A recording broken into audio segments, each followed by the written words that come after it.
Ibitungwa ntibivuga, nitwebwe tubivugira. Urukwavu ni kimwe mu bitungwa bikenera isuku kuruta ibindi, ari naco gituma aborozi bakwiye kwitwararika kuzubakira neza aho ziba. Ako kakaba ari akamo ka Fiacre Ndayishimiye, umuvuzi w'ibitungwa muri komine yagutse ya Mugere. Nkuko uwo yize ishure ryo kuvura ibitungwa abimenyesha, inkwavu zikiri nto cane ziricwa n'umunuko uturuka aho zibaye, izikuze nazo zigaterwa n'ibinyo bizinjira mu mubiri bizwi nk'ibinyamugera.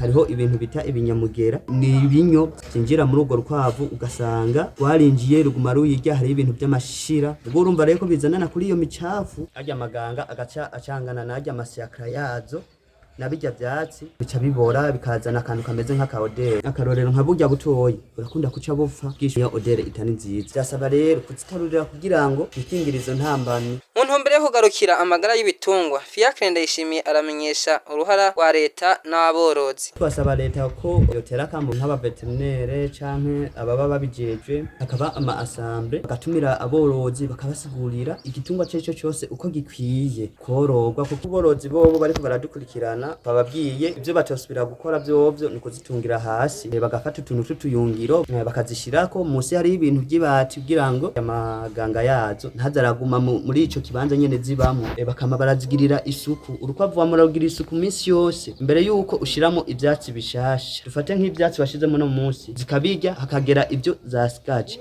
ivyo tegerezwa kubikurayo mbere yuko ushirayo ibindi kugira ngo twirinde yabigera ntibizanane amwaya micafu y'ivyatsi yasigara. Tubibutse ko ukworora inkwavu ari umwe mu migambi Ndayishimiye umukuru w'igihugu cy'u Burundi yatumiriye abarundi gukora mu ntumbero yo kurwanya ubukene.